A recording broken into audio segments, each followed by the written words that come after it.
이 시간 우리에게 주시는 하나님의 말씀은 요한복음 6장 9절에서 13절의 말씀. 요한복음 6장 9절에서 13절 신약성경 152쪽입니다.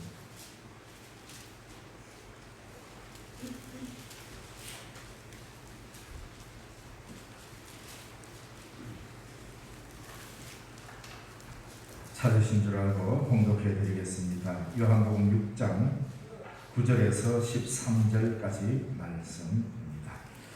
여기 한 아이가 있어 보리떡 5개와 물고기 2마리를 가지고 있나이다. 그러나 그것이 이 많은 사람에게 얼마나 되겠사옵나이까. 예수께서 이르시되 이 사람들로 앉게 하라 하시니 그곳에 잔디가 많은지라 사람들이 앉으니 수가 5,000명쯤 되더라. 예수께서 떡을 가져 축사하신 후에 앉아있는 자들에게 나누어 주시고 물고기도 그렇게 그들의 원대로 주시니라.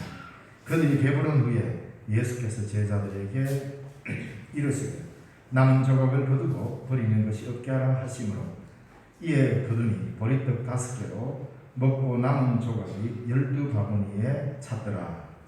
아멘.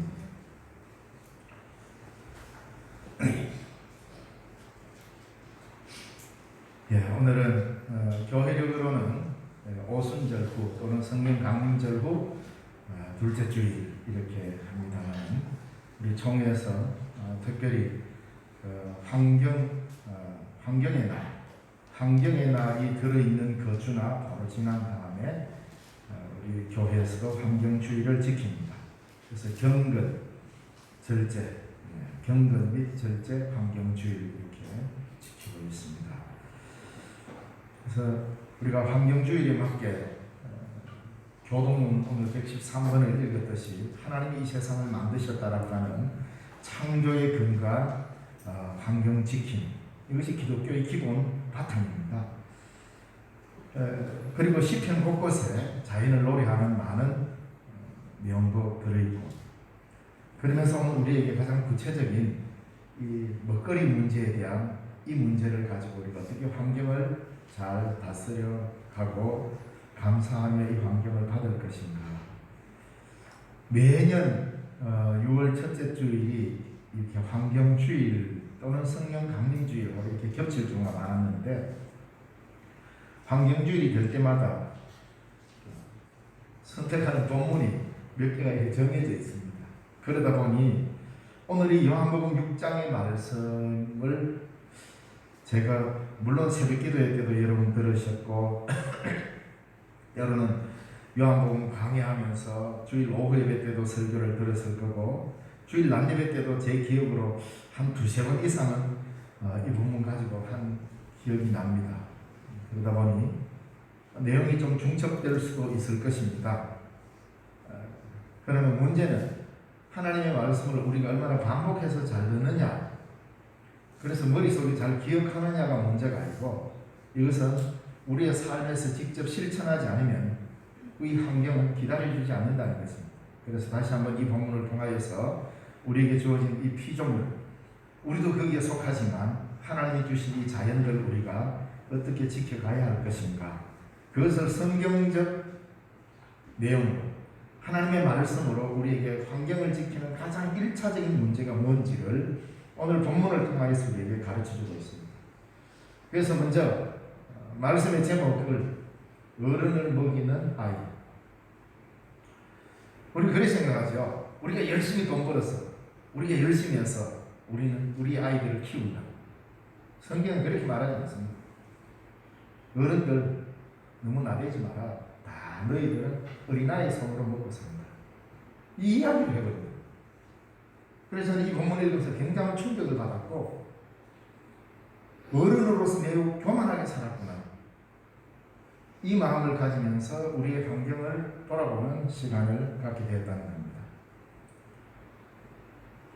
지금 우리가 벌써 교회 식당 문을 닫은 지가 벌써 1년도 훨씬 지나가지고 아마 가물가물할지도 모르겠습니다. 교회 식당 화이트보드에 제가 아주 이상한 글씨로 해가지고 입체로 해서 글씨를 써놓은 게 있습니다. 위에 까맣게 해서 언뜻 보면 못 알아듣는데 자세히 보면 그 글자가 무슨 글자인지 알아 보이는 글자입니다. 뭐라고 적혀있는지 아시는지 모르겠습니다. 한 1년 넘어 식당 문을 닫아나니까 뭐라고 적혔지. 그게 요한복음 6장 12절의 말씀을 적어놨습니다. 남은 것을 거두고 버리는 것이 없게 하라. 예, 우리 교회 주방에 식당에 그 글씨가 적혀 있습니다. 기적으로 모든 사람을 다 먹이시고 많이 남았다고 해서 음식을 가볍게 여기면 예수님한테 혼난다 이 말입니다. 예수님께서 엄청난 기적을 일으켰습니다. 그러니 먹고 많은 음식이 남았습니다. 제자가 12명이니까 12광주리가 남았습니다. 아마 제자가 한 50명이었으면 50광주리 남았을지도 모릅니다.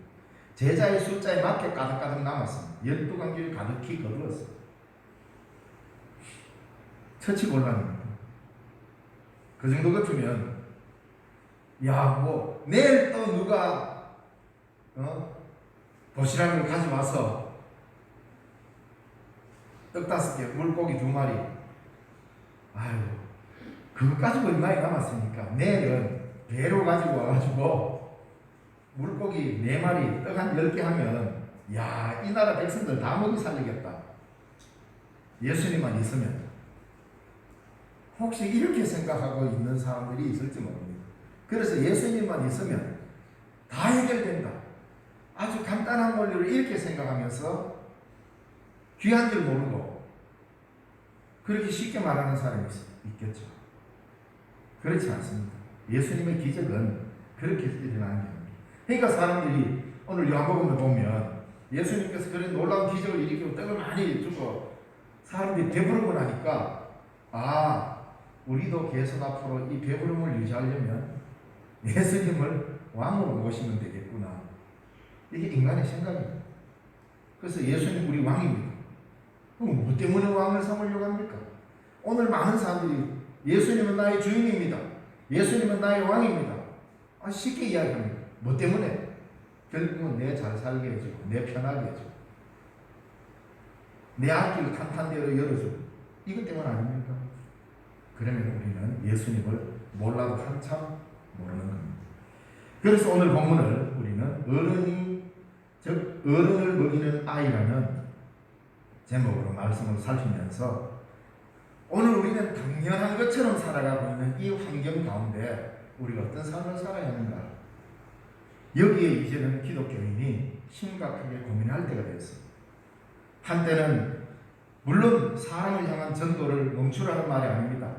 사람을 향한 전도의 길이 당연히 우리에게서 최우선 과제가 되고 전해야 되는 전도의 일이지만 이제는 시대가 우리를 새롭게 밝혀 보여주고 이 자연 만물을 새롭게 보게 눈을 열어 주었기 때문에 이제는 우리에게 주어진 책임이 단순히 영혼 구원 이것만 외쳐가지고는 더 이상 교회는 이 세상에 그리스도의 생명력 있는 말씀을 힘있게 선포하기가 어렵게 되어 있습니다. 이미 사람들은 우주관과 자연관이 확 변해버렸습니다. 이럴 때 기독교는 이 자연관을 어떻게, 이 환경을 어떻게 바라보고 지켜가야 하는지 그리스도인으로서의 책임을 다시 한번 바라봐야 합니다. 하나님께서는 우리에게 천지 만물을 축복을 허락하시면서 잘 지키고 다스리라고 창세기에 기록하셨습니다. 좀 더 진지하게 말하자면 우리도 동일하게 이 자연과 같은 피조물이라는 사실을 알아가는 겁니다. 같은 피조물을 함부로 대하는 것은 옳지 않는 일입니다. 우리들의 환경을 지키고 보존하는 것도 21세기를 살아가는 그리스도인들에게는 매우 진지한 신앙의 행동임을 알아야 합니다. 이제 우리의 신앙의 행동의 지평을 더 넓혀야 된다 이 말입니다. 가장 우선되는 것은 우리가 하나님 앞에 경건하게 사는 겁니다. 시간을 정해놓고 기도하고 시간을 정해놓고 예배 시간에 참여해서 예배하고 하나님의 이름을 높이는 것은 이거는 당연한 겁니다. 이걸 우리가 어떻게 예배 필요 없다 이 말할 수 없는 거예요. 그리스도인이면 당연히 예배하고 말씀을 묵상하고 기도하고 이거는 당연지죠. 그러나 시대가 이렇게 왔다면 이제는 우리의 신앙의 눈을 좀 더 넓혀야 된다 이 말입니다.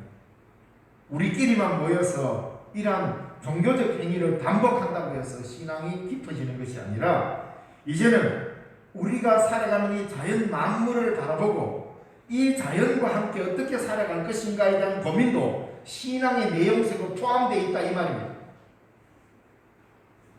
그렇지 않으면 교회는 이 세상 한가운데 섬처럼 그렇게 고립된 존재로 살아가게 될 것입니다. 물론 사람마다 판단하는 길은 다양하겠지만 제가 여러 뉴스 채널이나 이런 걸 통해서 볼 때 이거는 쓴소리를 안 할 수가 없겠구나 싶습니다. 지금 우리나라 산림청에서 무슨 전국에 30억 그루의 나무를 심는다고 하면서 국유림, 사유림 할 것 없이 그냥 맑게 산 전체를 그냥 맑게 싹 벗겨버립니다. 나무를. 그래서 뭐 경제림을 심는다고 하는데 그래서 저도 많이 좀 알아봤습니다. 독일이나 프랑스나 이런 나라에서는 어떻게 살림을 하는지. 매우 위험한 생각을 하고 있구나. 산에 나무 한 그루 남기지 않고 꼭대기 두 밑에까지 그냥 맑게 싹 벗기고 거기다 나무를 심는다. 그 나무가 자라기까지 나무만 자랍니까? 그래서 어떻게 산림청에서 나무를 이렇게 모를까? 그냥 시골에서 자란 우리는 그 묘목 하나 심어놓으면 묘목만 자랍니까? 옆에 풀도 자라고 다른 나무가 자라가지고 왜 자라게 만듭니까? 그 좋은 나무들을 다 잘라서 지금 그 붉은 나무를 잘라서 어디 쓰느냐고 물어봤더니 우리나라 나무는 경제적 가치가 그렇게 없습니다. 건축 재료로 쓰기도 부득당하고 결국은 나무를 갈아서 그 화력발전소나 아니면은 연료용으로 그냥 펠렛 하든가 뭐 이걸 만드는 데 많이 씁니다. 참 안타깝게 잘했어요. 나무 하나 크는데 얼마나 긴 시간이 가는데 이렇게 하면 될까? 그래서 특히 환경주의를 위해서 이게 우리에게 주어진 이 산의 아름다움도 참 지켜가야 하는데 안타까운 생각이 듭니다. 오늘 본문의 말씀을 오병이어의 기적이라는 이 타이틀로 마태, 마가, 누가, 요한복음 이 사복음서에 모두 다 기록된 기적은 딱 이 기적 하나밖에 없어요. 우리는 성경에 다양한 여러 가지 기적들이 모든 복음서에 다 똑같이 나오는 줄 아는데 그렇지 않습니다. 성경에 나오는 유일한 기적, 성경 마태, 마가, 누가, 요한복음 사복음서 모두 다 유일하게 기록한 기적은 이 오병이의 기적 하나밖에 없습니다. 다 여기 마태복음에 나오는 게 요한복음에는 안 나오고 마가복음에는 나오는데 누가 마태에는 안 나오고 마태와 누가에는 나오는데 마가에는 또 안 나오고 그리고 요한복음에는 나오는데 다른 복음서는 안 나오고 다 이렇게 서로 교차되어가 막 이래 있는데 그 중에 유일하게 네 복음서가 다 똑같이 딱 기록해 놓은 게 오병이어입니다. 그러니까 이 오병이어 기적이 그 당시에 얼마나 놀라운 사람들에게 충격을 줬는가 이 말입니다. 그러니까 모든 복음서가 하나같이 이 기록은 차별을 두지 않고 다 기록했어요. 물론 오병이어 기적에 있어서 요한복음에서는 상당한 해석을 하고 있습니다. 후대에 가장 늦게 기록되다 보니까 그래서 오병이어 기적에서 마태, 마가, 누가복음에서는 예수님의 기적에 놀라운 기적에 초점이 맞춰지는데 이 요한복음에서는 이 놀라운 기적에 바로 너희들이 지금 먹은 떡 이게 뭔지 아느냐? 그게 바로 생명의 떡이고 예수 그리스도의 몸이다라고 하면서 성찬적인 기록까지도 나아갑니다. 엄청나게 새롭게 해석을 한 거죠. 그러니까 오늘 우리가 이 기적의 떡을 먹는다는 것은 그리스도의 몸과 살을 그리스도의 몸과 피를 먹는다. 이렇게까지도 성찬식과 연결해버리는 오병이의 기적을 이야기하고 있다. 그리고는 이 기적이 많은 사람들에게 엄청난 관심을 불러일으켰던 것 같습니다. 그래서 무리들이 예수님을 붙잡아서 15절에 보면은 6장 15절에 보면은 무리들이 예수님을 붙잡아 억지로 왕으로 삼고자 했다라는 기록이 나옵니다. 그러므로 예수께서 그들이 와서 자기를 억지로 붙들어 임금으로 삼으려는 줄 아시고 다시 혼자 산으로 도망가시니라. 떠나가시니라는데 그냥 떠나간 게 아니라 허겁지겁 도망간 표현입니다. 내 같으면 이제야 사람 알아보네 하고 왕자리, 기가 막힌 자리 한 자리 하면 얼마나 좋겠어. 우리 이렇게 자꾸 노린다는 겁니다. 인간이 뭔가 대단한 일을 하면 그래 내가 왕 정도 될 수 있지 않나 이 생각하는 게 우리 인간 아닙니까? 여기서부터 모든 것이 걸려 넘어지게 되고 거꾸로 가게 되고, 주님은 그렇게 삼으려 할 때 산으로 도망가 버렸습니다. 그래서 이렇게 왕으로 삼으려는까지 이런 일들이 일어난 걸 보면 아마도 사람들은 보통 놀란 게 아닐 겁니다. 자, 어찌하여 오늘 경건 절제 환경주의에 기적의 풍성한 광야의 식탁이 우리에게 귀한 가르침이 되는가? 오늘 이 본문의 말씀을 다시 한번 주의 깊게 살펴야 됩니다. 그래서 이 본문 읽을 때 우리가 다시 한번 이 요한복음 6장에 나오는 이 오병이의 기적을 통하여서 우리에게 가르쳐 주시는 것이 뭔가? 첫째로 사람의 숫자가 많다고 양식이 모자라는 건 아니다. 이 지구상에 인류가 지금 많다고 양식이 모자라는 게 아닙니다. 2절과 5절의 말씀에 보면 큰 무리가 따랐다 그랬습니다. 그리고 5절에도 보면 큰 무리가 자기에게로 오는 것을 보셨다고 그랬습니다. 수를 헤아릴 수 없는 큰 무리. 우리가 사는 지구에 사람의 수가 많아도 실제로는 양식이 모자라지 않습니다. 예수님은 자기에게 나오는 무리들을 막지도 않으셨고 오지 말라고 막지도 않으시고 그 무리들이 많다고 아이고야 이건 안 되겠구나 하고 도망가지도 않았습니다. 막지도 않으셨고 피하지도 않으셨습니다. 굶주린 그들을 말없이 받아들이셨습니다. 뭐 때문에? 불쌍히 여기셨다고 했습니다.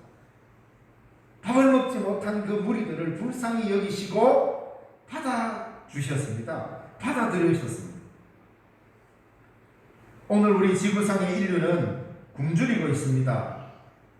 무엇 때문에 이 지구상에는 하루에 약 4만 명이나 굶어 죽어나가고 있습니다.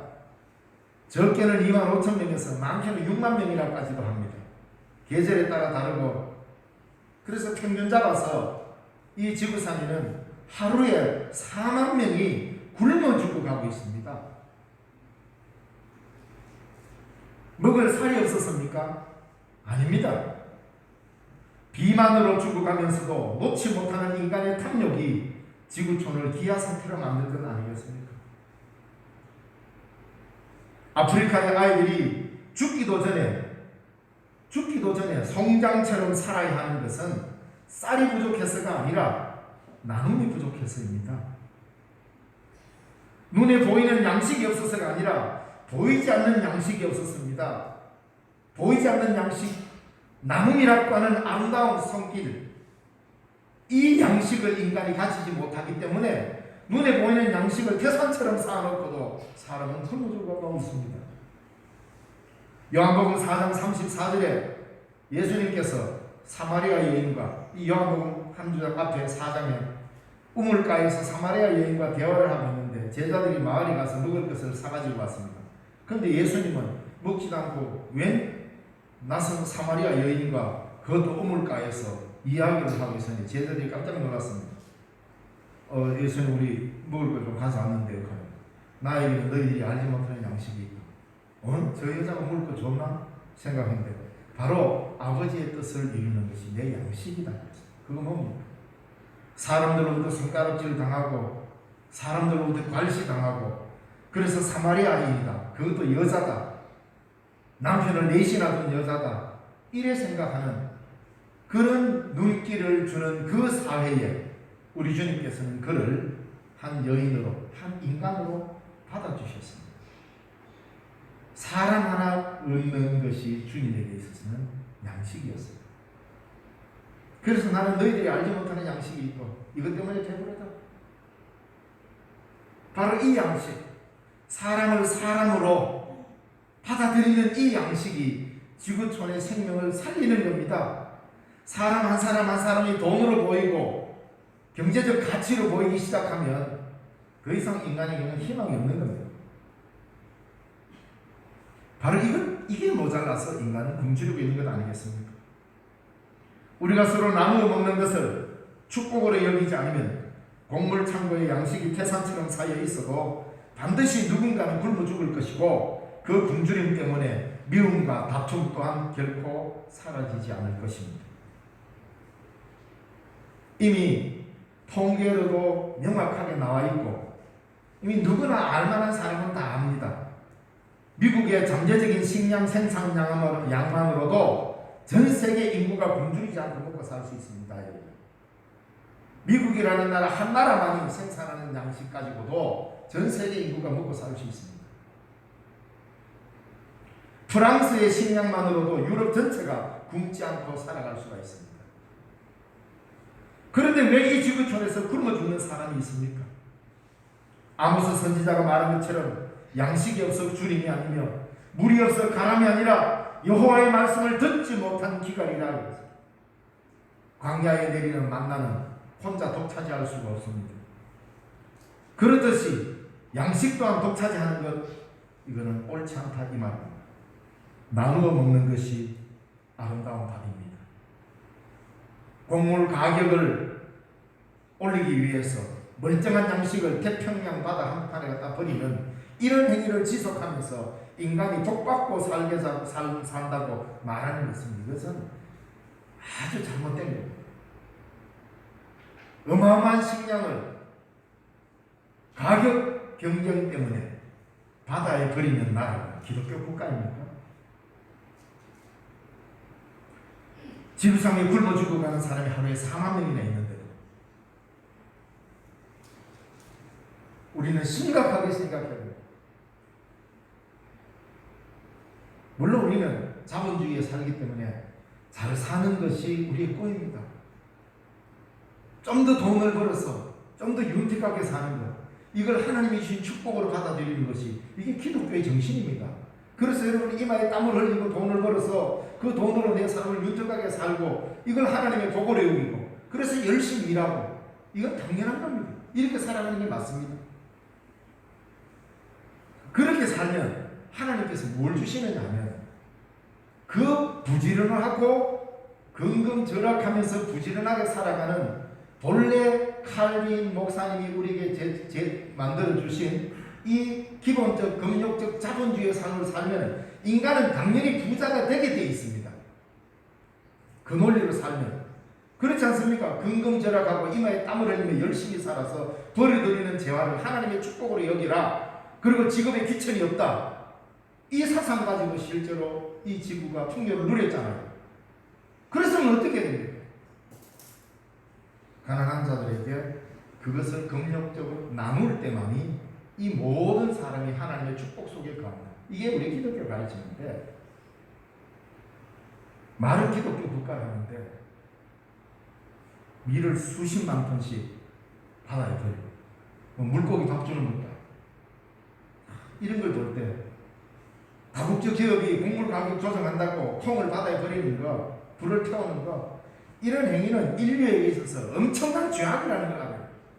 바로 이런 것들을 죄악이라 여기고 그런 것들을 향하여 아모스 선지자처럼 외쳐야 이게 기독교인이 올바로 살아가는 거 아니겠습니까? 밥이라는 것은 내 혼자 먹는 게 아닙니다. 밥은 나눠 먹는 것입니다. 하나님의 공의가 이루어지는 그 첫걸음이 바로 밥을 나누어 먹으면서 생명을 공유하는 것이, 이것이 하나님의 공의를 실천하는 첫 단계입니다. 이것이 신명기에서 가르치는 겁니다. 그래서 신명기 율법이 굉장히 엄격한 것 같지만 그렇지 않아요. 누군가가 배가 고파요. 포도밭을 지납니다. 배가 고프니까 그 포도밭을 지나든가 밀밭을 지날 때 그 포도를 따서 먹는 것을 절도라고, 도둑질이라고 말하지 않습니다. 남의 포도밭에 가 포도 따먹으면 우리는 지금 절도라고 그러잖아요. 근데 율법에는 그렇게 말하잖아요. 다섯 포도 남의 포도밭에 들어가더라도 그 포도 한두 송이 따서 먹는 것을 죄라고 말하지 않습니다. 그러나 단 죄가 될 경우에 어떠냐? 먹는 것까지는 네가 거기서 먹는 것은 죄가 아니지만 요거 좀 이따가 먹어야지 하고 따서 주머니에 넣어서 그 포도밭을 벗어나는 순간 그게 절도. 율법에 이렇게 가르치고 있어요. 그러니까 율법이 얼마나 아름다운 정신을 가르쳐주고 있습니까? 이러다 보니까 유대인들은 누가 길 가다가 밀밭에서 밀을 비벼서 먹어도 도둑질이 아닙니다. 배가 고프니까. 근데 그걸 비벼서 주머니에 불룩하게 넣어가는 순간 절도입니다. 오늘날 우리 21세기를 살아가지만 오늘 우리가 가지고 있는 것보다도 훨씬 더 개방적인 법정신이 율법에 들어있었습니다. 그래서 너희 백성들 가운데 굶주려 죽는 사람이 없게 하라 이 말 아닙니까? 그렇게 할 때 그 사회는 오히려 풍성해진다는 겁니다. 도둑질이 사라진다는 겁니다. 오히려. 그래서 살기 좋은 세상이 된다는 겁니다. 이런 율법의 정신이 있었습니다. 하나님이 그렇게 만들었어요. 왜? 그래서 밭에서 나는 곡물이나 밥은 내가 만드는 밥이라고 내 밥거리라고 해서 벅차지하지 마라. 나누라. 이게 요한복음 6장에 나타난 오병이의 기적의 역사의 출발이라 이 말입니다. 한 아이가 도시락을 자기 것을 내어놓고 나누었을 때 여기서부터 기적이 시작. 여기서부터 모든 사람이 먹고 살아갈 수 있는 출발의 기적이 시작된 거 아닙니까? 이게 오늘날도 똑같습니다. 21세기에도 바로 이런 기적을 경험하려면 내 것을 나눌 때부터 시작합니다. 온 사회는 먹고 남을 만큼 거둘 수가 있다. 그리고 두 번째로 계산이 정확하고 빨라야 보충배를 채우는 것도 아닙니다. 7절 말씀에 보니까 빌립이 대답하되 각 사람이 조금씩 받게 할지라도 200데나리온의 떡이 부족하리이다. 그러니까 안드레도 함께 거기에 베드로의 형제 안드레는 예수님께 아이가 보리떡 5개 물고기 2마리인데 이거 왜 할까요? 그러니까 아주 하찮게 봤다는 거죠. 두 사람 다 계산은 아주 잘합니다. 우리도 굉장히 계산은 빠릅니다. 대충 몇 사람 모이면 얼마만큼의 양이 필요하다. 그때부터 계산합니다. 빌립은 머리가 굉장히 좋은 제자였던 것 같습니다. 예수님의 한마디에 그 많은 무리를 먹일 떡값을 계산해냅니다. 안드레도 계산을 잘했습니다. 보리떡 5개와 물고기 2마리가 이 많은 무리에게 무슨 소용이 있겠으며 오히려 얻는 것만도 못한 것이 아니냐는 그런 투정이었습니다. 우리가 사는 세상이 풍요로워지는 것은 계산상의 이익이 나야만 가능한 것이 아닙니다. 모든 것을 계산으로만 대답되는 정보화 시대, 전산 시대에 우리가 살아가고 있습니다. 그래서 데이터를 넣으면 기가 막히게 계산되어서 답이 나옵니다. 뛰어난 정보기술을 자랑하지만 이것이 우리의 경건의 한계 아닙니까? 여기 예수님이 계신 이곳에 지금 계산상으로는 도무지 말도 안 되는 일들이 벌어지고 있는데도 우리는 계산을 따집니다. 네가 옛날에 내한테 이래 해줬으니 나도 해줘야지. 네가 옛날에 내한테 안 해줬으니 나는 없다. 이 치밀한 계산 인간이 누구나 할 줄 압니다. 바로 그렇게 계산되는 세상에서는 결코 하나님의 기적을 경험할 수가 없습니다. 네가 내한테 이랬지 나도 네한테 이런다. 주님은 무리들로부터 한 번도 떡을 얻어먹은 적이 없습니다. 기록상으로. 그런데 배고픈 무리들이 몰려왔을 때 그들을 내쫓지 않고 다 받아주셨습니다. 야, 내 배고플 때 너희들 내한테 뭐 먹을 거 줬노? 한마디 하지 않았습니다. 다 받아들였습니다. 계산하지 않았습니다. 만약에 하나님이 우리를 향하여 계산한다면 여기 앉아있을 사람 아무도 없습니다. 벌써 우리는 저주를 받아 멸망받아 벌써 지옥불에 들어가서 살아야 될 인생들입니다. 하나님이 우리를 만나실 때 가장 먼저 포기한 게 계산입니다. 네가 내한테 이래 해줬으니까 나도 내한테 이래 해준다. 그것부터 파괴시켜버렸어요. 네가 어떻게 했든 나는 상관하지 않겠다 하고 받아주십니다. 바로 그 긍휼로 받아들이기 때문에 오늘 우리가 그것을 다른 말로 은혜라고 하잖아요. 그 은혜 때문에 우리가 지금 여기에 살고 있는 겁니다. 그러니까 기적을 맛보는 것, 하나님의 놀라운 기적의 은혜를 우리가 누리고 우리 공동체가 기적 속에 살아가려면 안가품이나 계산이나 이런 걸로 너무 치밀하게 세울 필요가 없습니다. 다시 말하면 어떤 사업을 할 때 계산하는 걸 이야기하는 게 아니라 사람과 사람의 관계에서 계산하면 안 됩니다. 셋째로 오늘 제목과도 일치되는 그런 내용인데요. 우리 어른들이 먹는 풍성한 식탁은 아이에게서 빌려온 양식입니다. 제가 이 본문을 선택해서 여러분에게 주일 5회 예배 때 강의할 때도 이걸 다시 한번 더 이야기했습니다. 우리는 많이 착각하고 살아가고 있습니다. 어른들이 아이들을 먹여서 키운다. 그러나 성경은 아니다. 아이가 어른들을 먹여 살리는 거라고 가르치고 있습니다. 그 정신으로 읽으라는 겁니다. 우리는 우리의 힘으로 아이들을 먹여 키운다고 생각하는 것을 당연시 생각하지 마라. 알고 보면 그게 아니고 아이들의 양식을 너희들이 빌려서 먹고 있다. 이 말입니다. 우리가 앞으로 살아가야 될 우리의 후손들, 우리의 미래의 아이들의 양식을 지금 빌려서 오늘 우리가 먹고 있는 겁니다. 환경은 그런 겁니다. 이 환경은 지금 우리의 환경이 아니라 앞으로 우리 후손들이 살아가야 될 환경을 잠시 빌려서 우리가 지금 쓰고 있는 겁니다. 그렇기 때문에 우리가 이 환경을 잘 보존해서 후손들에게 물려줘야 되고 우리가 먹는 양식도 잘 나누면서 이 정신을 후손들에게 물려줘야만이 이게 올바른 기적 속에 살아가는 하나님의 백성이 되는 것입니다. 예수님께서는 너희가 어린아이처럼 되지 않으면 결단코 천국에 들어갈 수 없다라는 무서운 말씀을 하셨습니다. 이건 무슨 아이의 동심이 아름다우니까 천국 갈 수 있다 이 말 아닙니다. 어른들을 향하여 한 말입니다. 아이들을 향하여 한 말이 아니라 너희가 어린아이같이 되지 않으면 결단코 천국에 들어갈 수 없다는 말은 어른들을 향한 예수님의 말씀입니다. 그 말은 뭡니까? 어른이라고 어깨 힘주고 살지 마라. 아이에게서 빌려온 인생이라는 것을 알아라. 이 말 아닙니까? 그리고 우리 자신을 더욱더 겸손하게 낮추고 아이처럼 선뜻 도시락을 내밀 수 있는 이 믿음을 갖고 살아가는 말입니다. 제가 이 본문을 개인적인 자리에서 한번 설교한 적이 있었습니다. 그때도 참 감동이 했는데 하정원이 첫돌 예배 때 제가 이 본문을 가지고 이 제목을 설교했습니다. 아버지 되시는 분, 어머니 되시는 분, 또 손녀니까 두 분 잘 기억하시라고. 내가 아이를 먹여 살리는 게 아니고 오늘의 본문에 보면 이 아이가 우리를 먹여서 살린다. 그렇게 기록합니다. 그래서 우리가 정은이를 키우는 게 아니고 정은이가 어른을 살리는 겁니다. 뭐 기억하고 계실지 모르겠습니다만 제가 이 본문을 가지고 첫 돌 때 아이이기 때문에 설교한 기억이 납니다.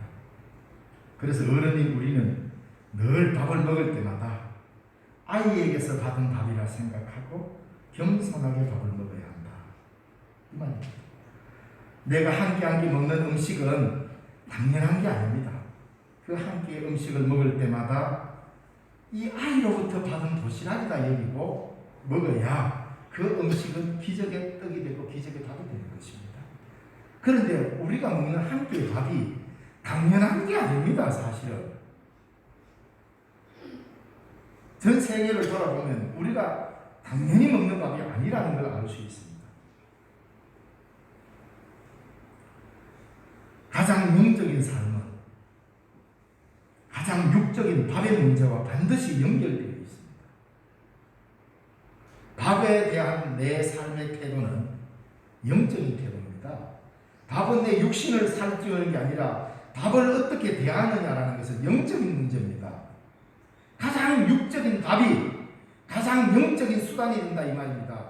왜? 내 혼자 오구약구 먹으면 그건 육적인 양식이지만 작은 것이라도 나누어 먹으면 지극히 거룩한 영적 양식이 되기 때문입니다. 밥을 대하는 태도는 곧 가장 경건한 영적인 삶과 연결되어 있다는 뜻입니다. 어린이에 대한 어른들의 가장 큰 죄악은 사회적인 약자인 어린이가 구조적 부조리에서 제일 먼저 굶주림의 위험을 처하게 만드는 것. 이것이 어른인 우리가 범하는 가장 무서운 죄악. 전쟁을 일으키고 우리끼리 싸우다가 가장 먹고 커야 될 어린아이의 양식을 빼앗아버립니다. 내전이 일어나는 곳, 전쟁이 일어나는 곳 한번 가보십시오. 가장 먼저 어린아이가 굶주림에 처하게 됩니다.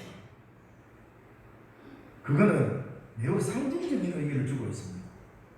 어린아이가 굶주려 죽는다는 것은 하나님이 우리에게 보내는 심판입니다. 너희들이 이제 끝장났어. 내전을 해서 정권을 잡고 전쟁을 일으켜서 어떤 권력을 쥐어잡는다 하더라도 아이가 굶는 나라는 이미 끝난 나라입니다. 하나님이 심판을 받은 나라입니다. 그런 뜻이란 말입니다. 그래서 우리에게 있어서 밥의 문제는 매우 심각한 영적인 문제인 것입니다. 어느 나라든지 똑같습니다. 그 사회가 구조적인 부조리에 휩싸이게 되면 가장 먼저 어린아이가 굶게 되어 있습니다. 그게 바로 그 자체가 심판입니다. 하나님의 심판.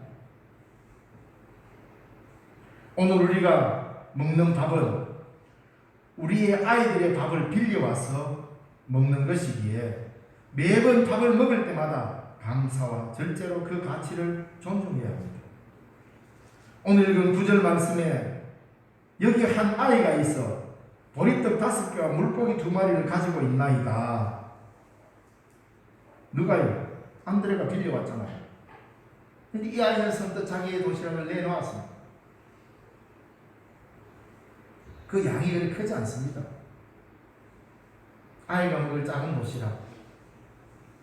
이 아이에게서 빌려온 도시락으로 온 무리가 먹고 남았습니다. 어른인 우리가 아이를 먹여 살리는 것이 아니라 아이가 어른을 먹여 살린다는 것을 염두에 두고 기록된 말이라는 것을 잊지 말아야 합니다. 세상에 가장 풍요로운 것은 내가 먹는 이 음식이 앞으로 자라나야 될 어린아이가 먹을 음식을 내가 빌려와서 먹구나 라고 여길 때 바로 그 자리는 기적의 떡을 먹는 자리가 되는 것입니다. 우리는 종종 이 본문을 아따 예수님 기도만 한 번만 하면 막 기적의 떡이 막 텅텅 쏟아져 나오네. 이런 기적을 우리에게도 내려주시옵소서 이렇게 기도합니다. 그거는 가장 육적인 기도입니다. 하나님의 말씀의 뜻이 뭔지도 모르고 그저 기적의 떡에 한번 취해보겠다고 아주 잘못된 기도를 하고 있는 것입니다. 이 기적은 그런 의미가 아닙니다.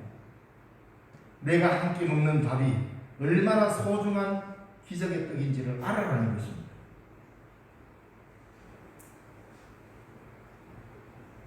한번 생각해 보십시오. 우리는 맛있게 밥을 한 끼 먹는 것이 자연스러운 일이지만 아프리카에 굶어 죽어나가는 아이에게는 이 한 끼 식사는 기적의 식사입니다. 이 한 끼만 먹으면 살아날 수 있는 힘이 생기는데 그 한 끼를 먹지 못해서 목숨을 버리고 죽었다. 그에게 있어서는 생명과 같은 기적의 떡이 기적의 식사가 이 한 그릇의 답이지 않겠습니까? 그러니까 우리는 이것을 당연시 먹는 일상의 밥이지만 이것이 누구에게 가느냐에 따라서는 기적의 생명의 양식이 되어집니다. 이것이 우리가 오늘 환경주의를 지키는 이때에 살펴봐야 될 우리의 선 주소입니다. 그래서 여러분 바람인데 우리 교회도 1년에 몇 번씩 냉장고 트리를 한번 해야 됩니다. 아마 한국의 모든 주부들은 여기에 대한 컴플렉스가 있는 것 같습니다. 그냥 버리면 될 걸 냉장고 넣어놓고 6개월 있다가 버립니다.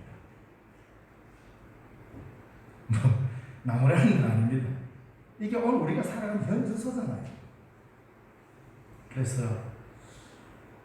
우리가 삶에서 어떻게 보면 참 필요 없는 게 냉장고일 수 있겠다 이런 생각. 있는 그걸 그대로 없는 걸 수 있고 저장해 두지 말고 서로 나누. 진짜 살기 좋은 세상이 된다면 냉장고가 필요 없는 세상이 가장 살기 좋은 세상이 아닐까. 저장하지 말고 생산해서 나누고. 물론 좀 극단적인 표현이긴 합니다만은, 그래서 각 가정마다 오늘 우리 한국이 얼마나 살기 좋아졌습니까? 세계에서 이렇게 갑자기 잘 사는 나라가 어디 있습니까? 외국인들이 와보면 깜짝 놀랍니다. 일본 사람도 한국에 와보면 깜짝 놀랍니다. 집집마다 최소 냉장고가 2개씩은 있다니. 한 개도 아니에요. 그렇죠? 그만큼 우리가 풍요롭게 삽니다. 그렇게 사는 것 자체가 나쁘니까 다 치워라가 아니라 그만큼 우리가 냉장고를 2개, 3개 두고 살 정도의 삶이 되면 밥에 대한 책임을 지고 살아야 된다. 이 말입니다. 오늘 이 본문의 말씀을 우리에게 주시는 것은 바로 그 의미입니다. 그 안에 든 모든 음식은 아이로부터 빌려온 것이다. 이 정신을 갖고 살 때만이 그리스도인으로서 촉바르게 살아갈 수 있다 이 말입니다. 그래서 먹고 살기 편하다. 우리가 잘 살아주시니까 하나님 은혜다. 이 정도 해가지고는 결코 하나님의 나라를 이룰 수가 없다 이 말입니다. 냉장고 문을 열 때마다 이건 모두는 하나님 주신 것인데 아이로부터 빌려온 것이다. 라는 마음으로 한 끼 밥을 대한다면 여러분 아무 뜻 없이 40일 금식 기간보다 훨씬 더 나은 영성의 삶을 사는 겁니다. 그래서 우리는 천국을 만들어간다. 이 세상을 천국으로 만들어간다. 그 첫 출발이 아이의 도시락을 나눈 것부터 시작되었습니다. 기독교인은 천국을 바라보고 살지만 나의 밥그릇이 담을 넘어 이웃을 향하지 않으면 망령된 떡을 먹는 것과 같습니다. 반드시 나눔으로서만 우리의 식탁은 하나님의 축복을 경험하게 되어 있습니다. 아이가 내어놓은 작은 도시락으로 어른들이 지금까지 먹고 살아왔다. 이 정신을 잊지 말아요. 그래야 하나님이 우리에게 주신 이 자연에 해를 끼치지 않고 모두 다 건강하게 그리고 경건하게 살아갈 수가 있을 것입니다. 아직도 이 본문에서 다 하지 못한 말이 너무 많습니다.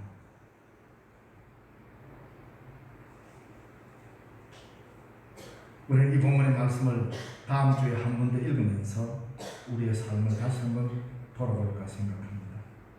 그래서 오늘 여기까지는 우리가 아이로부터 빌린 밥을 먹고 있다.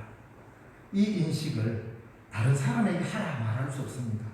예수님이 우리에게 가르쳐 주셨으니까 적어도 그리스도인은 이 정신을 갖고 우리는 밥을 먹고 이 세상에서 살아가야 되지 않겠나. 이게 바로 경건한 삶이요 절제의 삶이요 우리의 환경을 지켜가는 믿음의 영적 삶이라는 것을 알아야 합니다. 기도하겠습니다. 살아계신 하나님 아버지 은혜와 사랑 감사드립니다. 오늘 경건 및 절제 환경주의를 지키면서 오늘 주님 주신 말씀을 상고했습니다. 주의 말씀을 가슴 깊이 새기면서 우리에게서 가장 근본적인 1차적인 문제인 이 먹는 것이 얼마나 아름다운 기적 속에 주어진 것인지를 알게 하여 주시고 하나님의 백성으로서 이 먹음이 얼마나 큰 가치가 있는지를 바로 알아 모두가 함께 먹을 수 있는 세상이 되도록 하나님 만들어가게 하여 주옵소서. 오늘도 주의 거룩한 백성들 하나님의 뜻을 헤아리며 믿음의 길을 올곧게 힘차게 걸어갈 수 있도록 붙잡으시고 특별히 오늘은 6월 6일 현충일입니다. 이 나라와 이 민족을 위하여 목숨을 내어 던진 수많은 선열들의 그 아름다움을 다시 한번 기억하게 하시고 특별히 우리 교회에서는 또 주의 나라를 위하여 목숨을 던진 선교사들도 있사오매 그들의 삶의 정신을 이어갈 수 있도록 붙잡아 주옵소서. 예수님 이름으로 기도드리옵나이다. 아멘.